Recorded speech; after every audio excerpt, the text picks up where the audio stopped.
Christian County Library presents Important Discussions, a new series addressing tough, timely topics affecting our communities. Today, we'll discuss the advent of fake news and misinformation with Dr. Holladay, Assistant Professor of Media Theory and Criticism at Missouri State University. All right, so thank you for partnering with us, Dr. Holladay. We're really happy to have you here. And we live in an age of information inundation. More people have instant access to information than ever before. And with the rise of user sharing, it has become more and more difficult to trust what is fact and know what is fiction. So how can we comb through our news feeds, social media accounts, and TV channels for accurate sources? And this program will hopefully answer some of those questions. Let's get started with those questions for Dr. Holladay. So first of all, what is fake news? How would you define that? I always love this question too, because fake news is something that obviously we've heard a lot in the last handful of years, but it is not a thing that is new at all. It is as old as journalism itself, dating back to the late 1800s, when you've got these like media magnates, these Joseph Pulitzer and William Randolph Hearst, who are in this like newspaper war and are publishing all sorts of like salacious and untrue things to sell newspapers. And so I think that's the first important thing to think about. Like, this is not new. This has been going on as long as journalism itself. And so today when we talk about fake news, we're talking about everything ranging from satire, which is like fake on purpose to make a point or to criticize power or for humor, to misinformation, like, or partial truths to outright lies. And so it's, sort of thinking about it holistically, I think is really, really important. It's important also to point out that it's not just information that doesn't like align with what you believe or suit your argument. It is information that is blatantly untrue, either misinformation, partial information, or outright lies. Great. So that sounds pretty involved, actually. There are many elements to it. Yeah. So because of how involved it is, then how would you say are some ways to identify fake news and maybe Absolutely. Types like that you were playing? Well, I think that makes fake news so interesting, and the reason that we're talking about it so much and we find ourselves convinced by fake news, is that it looks like real news. It looks like, and it's that way on purpose. So it's laid out in the same way in terms of, if it's a video, it looks like real news with the anchor or whatever. Most of the times we think about, yes, like you. Yeah. Most of the time we think about print fake news, it is structured exactly like if we were to go to the New York Times or to the Washington Post or whatever. It looks visually very similar. It's using the same language tonally. And so I think that one important way to identify and to determine if you are reading fake news or real news is to go beyond the headline. We have this tendency to see something snappy, clickbaity, and then we want to share it. And if we actually click on the article and we read it and we dig a little bit deeper into who is publishing it, both the outlet, like what is the news source, what's the name of the publication, and who is the journalist who is writing it, that might give us a little bit of insight of whether it's real or fake. And then I always tell my students to think about the economic interests, which I'm sure we'll talk about a little bit later. Who's paying for it? And that might give some good indication of whether this is real or fake, or even if it is real news, how trustworthy it is, like where the stakes are. And then, I think too, like, does it pass the smell test? Like, if it seems a little bit suspicious, it might be suspicious because it's not real. And so just going with your gut is, if it sounds too bonkers to be true, then it might be too bonkers to be true. Too bonkers, yeah. Okay. Yep. Interesting. Very interesting.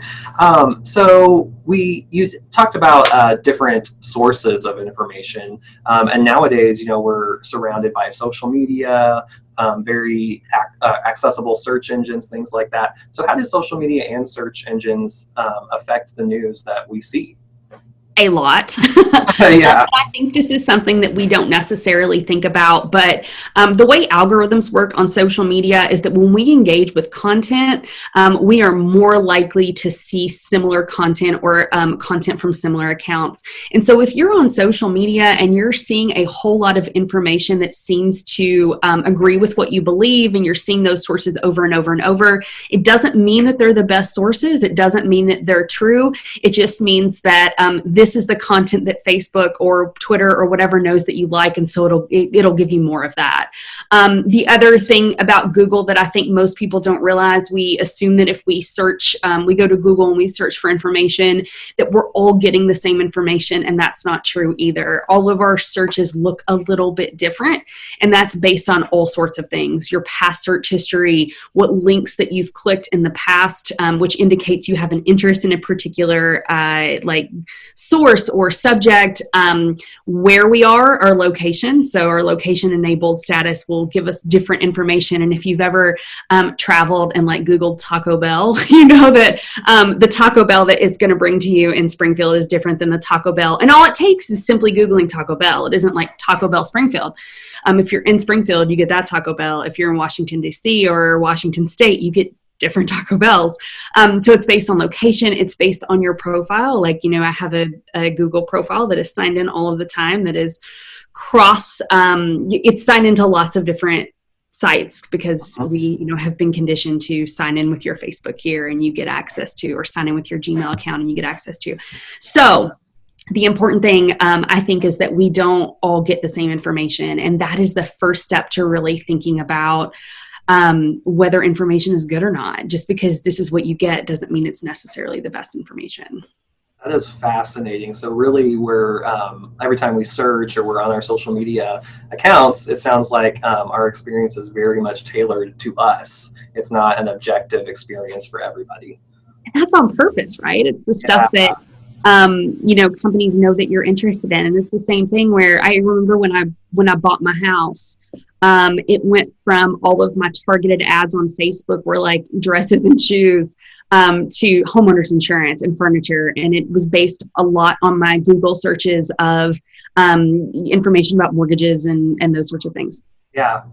That's interesting, because I recently bought a house and I experienced the exact same thing. So even my physical mail changed. I started getting a lot of things that I never got before. Okay, so moving on then, what would you say, how would you define information literacy or media literacy? Well, I think those things work together, right? And this is how I talk about it with my students. It's sort of this building set of skills. It's like a building block. So at the very base level, we're talking about the very things it takes to be literate to begin with, the ability to understand an alphanumeric system that puts words together and you can read it and make sense of it. But especially when we talk about media and digital literacy, it's about access and interpretation and usage, you know, how we are able to get information, make sense of it, and then create information for ourselves. And we don't think of ourselves. I think one important thing is we don't think of ourselves as information creators a lot of times on digital, social media, digital technologies. But every time that we are sharing an article or retweeting an article, we're information creators. We're putting something out into the world. And so media literacy is all about developing the skill set. Information literacy and digital literacy, they're all kind of folded in together. It's about developing that skill set to know how to make sense of information in a way that you know you can evaluate and benefit and see what information is good. You can parse what is really good from what is not great, and then you are able to create better information as well. That's a really interesting angle I hadn't considered before in that subject, actually creating information. Kind of what I said in the introduction about user sharing and things like that. We're all kind of active participants in this now, which just, I think, muddles it even more. Right. And I say source. Yeah. Yeah, I say this to my students too. Like, how would Facebook work if we didn't share information? It wouldn't exist. I mean, we are the creators of Facebook, because if we were all just observers and not creators, there would be no such thing as social media. It relies on us to share and create information. Because Facebook, for example, is not like a news station. They're not, yeah. So that's a very interesting point there. So kind of on that then, how do we know what media outlets to trust nowadays? There are so many options. So how do we, apply this kind of information and media literacy to know who to trust? Yeah, that's tough. And I thought about this answer, and I don't have a great answer, because, we start with the fact that we really used to view, number one, the media is, and I always say this in my classroom too. We talk about the media as one thing, and it is not just, one thing. It's all sorts of different things, and not all information is created equal either. But trust in our news media is, in sort of our legacy news media, is as low as it's ever been. And I think that that's super unfortunate, because this is how we learn about the world and make sense of the world. And so I think that as we evaluate information, if we put our media literacy skills to use, make sense of information, realizes not all information is created equal, that is the first step, that sort of acknowledgement. And then as we go into these news sources, whether they are cable news stations, they're newspapers that have been around for 150 years, or they're websites that maybe we're not as familiar with, thinking about who created it, who the intended audience is, and what, especially importantly, what sort of economic stakes are involved. Who is sponsoring information? You look at the advertisements. You look at who the writers are, the journalists are, what their backgrounds are, and so it's difficult for me to say we can trust. I have ones I trust, but we can trust this website or this outlet, but not this source. It's putting all of that information together and thinking about who and why, rather than just the what we read. Yeah. No, I think that makes a lot of sense. So really just putting these skills and vetting everything that we interact with. It shouldn't be a blanket. Maybe it came from this source, so I know for sure it's, accurate or inaccurate. Right. Well, and that's the thing too, and I think this is important. I thought of it sort of an example earlier, that even when it's good information that we often trust, we have to dig a little bit deeper. And so I was, as someone who loves to travel, who has been grounded during the last year, I'm always sort of keeping up to date on the latest information about COVID and what that means for traveling. And so I saw an article published by Reuters, which is basically the Associated Press in the UK. It's a wire service, so it's pretty reputable. It goes through, some screening processes and stuff. And the article headline was very low risk of transmission on airlines with COVID-19. And I'm like, oh my goodness, this is wonderful. And so I click, and this is what I mean about, going beyond the headline. I click the article, I read it, and it's a study that is in part funded by the airlines. And so, yeah. And so that's kind of what I mean. Like, who stands to benefit from this information? Is it somebody economically who stands to economically benefit? Like in this case, the airline would, right? Like it's want people to fly. Yeah. Yep. It is in their best interest. Is it somebody in power, or is it us as people? And so, when I look at that example, I think the person who really, or the group that really benefits is the airline, not me, if we're thinking about how the study plays out. And so I think that's a really good way to think about how we make sense of information. And rather than saying, like, we can trust this specific outlet, always digging deeper, always questioning, always thinking about why this information is complete or good or not. Yeah. Mm-hmm. Yeah, no, that's a very interesting point. On that then, I think you've kind of talked about this, but if you could go into it a little bit more, why is critical thinking so important? Yeah, that's a very broad question, I think, but in terms of information literacy and kind of navigating this era of information that we're in, why is critical thinking important to that? Thinking is so hard. And I don't mean to say that like as in sort of like a judgy way, like, oh, thinking, but it really is. Like, it's just so much easier not to think. It's so much easier to just trust what we see and to see a snappy headline and believe that. Especially But if you, like you were saying, if we are already inclined to believe it or not believe it, because it's exactly. tailored to us, it's easy to just be reaffirmed in what you were already thinking. Yes. As I always tell my students, doing the work is hard. It really is hard to, and if you see, and I know that I recognize that people aren't going to do this on every single piece of information that they come across. But sometimes that's why I talk about the smell test. Sometimes it's just like, is this too good to be true? And so one example I always give myself, because I like to sort of put myself in, in a way that's relatable so that people know that I too make mistakes. I'm not perfect, I think, and I can talk about this more later, but admitting we're wrong is sometimes wonderfully important and humbling. But I remember a few years ago, and I always talk to my students about this. There had been one of the hurricanes, I think the one in Houston. And there was an image floating around Twitter that was a flooded interstate and a shark swimming down a flooded interstate. Gosh. And I looked at that and I thought, oh my goodness, this is bonkers. Yeah. And so I'm pretty sure I probably retweeted it. And then shortly after, it comes out that image is recycled every single major hurricane. It was used a few years ago in the hurricane, and it's a doctored, fabricated. It's not even a real photo. It's photoshopped. Oh. And so I always like to tell my students, like, I'm not infallible. Like, I fall for, I spent years. I spent all of my 20s in school learning how to be more media literate, basically. But we're all infallible. And so the critical thinking, to go back to your question, critical thinking is so important because that work matters for educating ourselves as people and making our society just better in general, our communities better in general. If we're all willing to do that work and suss out what's good information and what is a shark swimming down the interstate, Yeah, no, that's great. That's great because even thankfully that's something that's fairly benign in terms of false information, but it just illustrates how easy it is to share something that is false, and other things might have bigger implications than a shark swimming down the highway, like you said.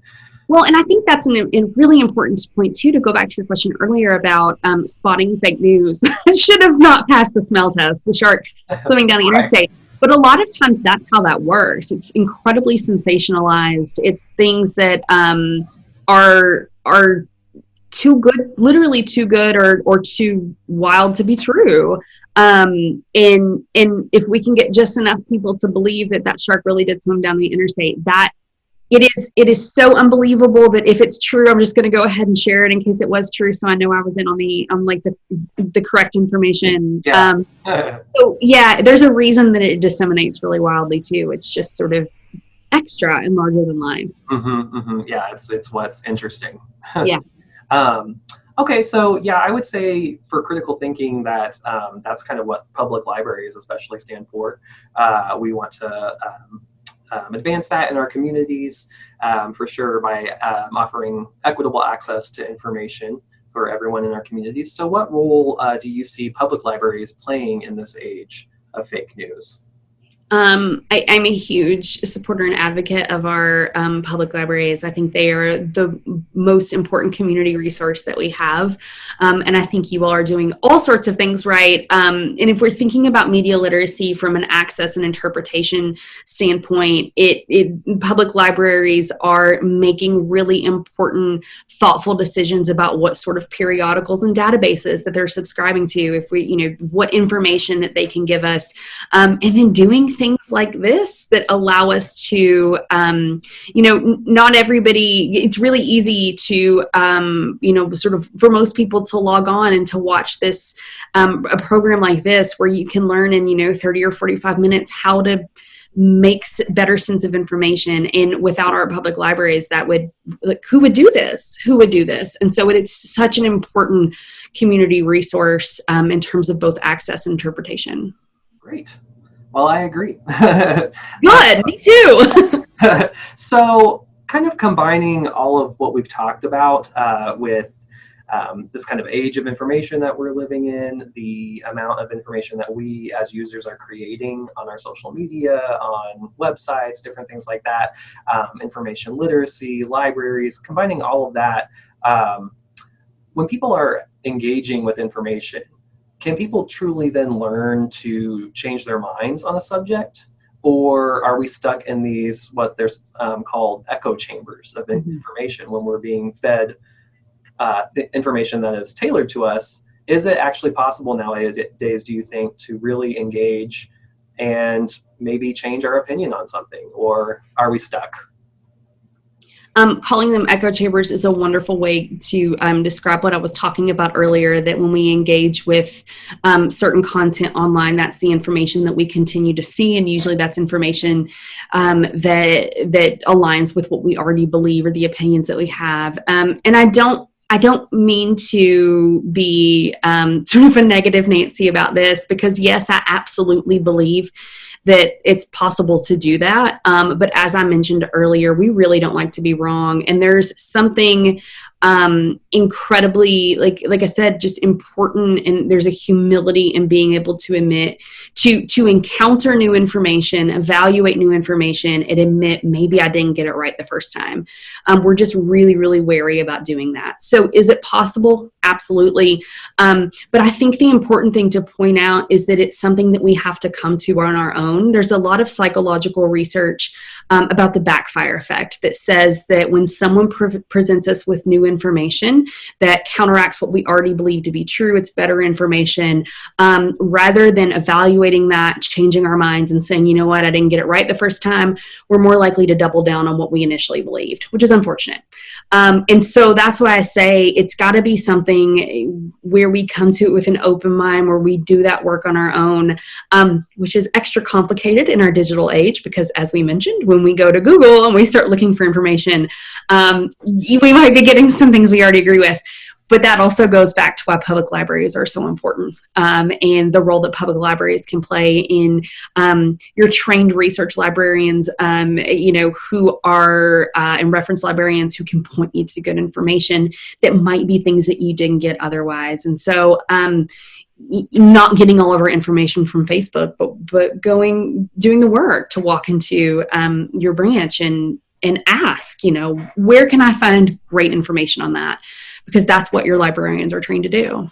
Absolutely. I was going to mention that we have resources that are not a social media site or one of the popular search engines that might be able to provide more objective search results, not tailored.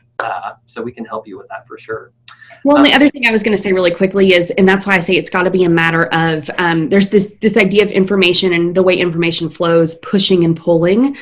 So it's going to be more of a matter of pulling that information to ourselves rather than having it pushed onto us from social media or from those sorts of platforms. That we seek it out, we draw it, we evaluate it in that way.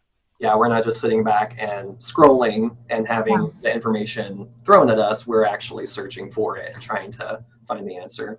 Interesting. So all of that then, what would you say, what does the future of mass media and news look like? We've been in such an intense time of divisiveness and spreading of misinformation. So based on your professional opinion, what does the future of this whole subject look like? I'm incredibly optimistic in a way that maybe other people aren't, because you're right. We live in a really, really divisive media landscape. We live in a divisive sort of world in general. But my job is educating the next generation of media creators, people who want to make entertainment media and who are going to be journalists.